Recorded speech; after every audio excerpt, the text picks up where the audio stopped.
जय हो माता रानी की। कथा आरंभ करते हैं माता रानी की। एक समय की बात है, श्रृंगी ऋषि भक्तजनों को दर्शन दे रहे थे। अचानक भीड़ में एक महिला निकलकर सामने आई और हाथ जोड़कर ऋषि श्रृंगी के सामने बोली कि मेरे पति जो हैं वो बुराइयों के अंदर बुरी तरह से फंसे हुए हैं, घिरे रहते हैं, मदिरा पान करते हैं और अनेक तरह के बुरे बुरे कर्म करते हैं। दो व्यसनों में लगातार वह पीड़ित रहते हैं, जिस कारण मैं अपने घर में लगातार कोई भी पूजा पाठ नहीं कर पाती हूँ।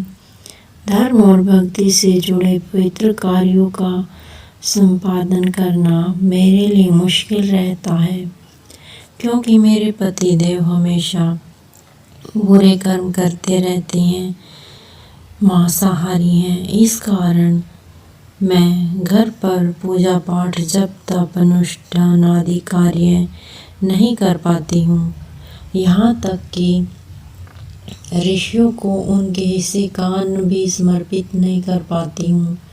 मेरे पति मांसाहारी, मदिरा पान करते रहते हैं, लेकिन मैं माँ दुर्गा की सेवा भक्ति सच्चे मन से करना चाहती हूँ और उनकी साधना से, उनकी आराधना से अपने परिवार का तथा अपने जीवन को सफल बनाने की मेरी बहुत इच्छा है। ऋषि श्रृंगी ने जब उस महिला के ये वचन सुने, भक्तिपूर्ण वचन सुनकर ऋषि श्रृंगी ने उस स्त्री को आदर पूर्वक उपाय बताते हुए कहा कि वह वासंतिक व शारदीय नवरात्रि जो कि आम जनमानस परिचित है उससे अतिरिक्त 2 गुप्त नवरात्रि भी आती हैं और यह नवरात्रि विशेष तौर पर गुप्त साधना के लिए मानी गई है।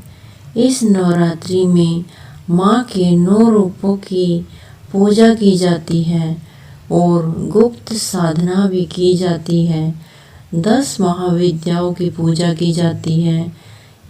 इस नवरात्रि में माँ के स्वरूप का नाम सर्वेश्वरकारिणी है। सर्व कार्यों को सिद्ध करने वाली देवी की पूजा इन नवरात्रि में मानी गई है। यदि गुप्त नवरात्रि में कोई सच्चे मन से माँ की पूजा करता है, अपने मन से श्रद्धा से उन्हें जो भी अर्पित करता है और अपने मन में माता का जप तप सभी करता है, उसे माता रानी प्रसन्न होती हैं। उसके मन की सब इच्छाएं संपूर्ण होती हैं। कोई भी व्यक्ति माता की पूजा कर सकता है। फिर उस स्त्री ने ऋषि श्रृंगी के कहे अनुसार माँ जगदम्बा की पूजा की। माँ ने उस स्त्री से प्रसन्न होकर उसे आशीर्वाद दिया। उस स्त्री के जीवन में धीरे धीरे परिवर्तन होने लगा। सुख समृद्धि आने लगी उसके परिवार में और उसका पति जो गलत रास्ते पर था, मदिरा पान करता था, मांसाहारी था और जो भी गलत कार्य कर रहा था, वह धीरे धीरे सही दिशा में आने लगा। उसके जीवन की दिशा बदल गई। उस स्त्री को अंत में भगवान के परम धाम की प्राप्ति हुई।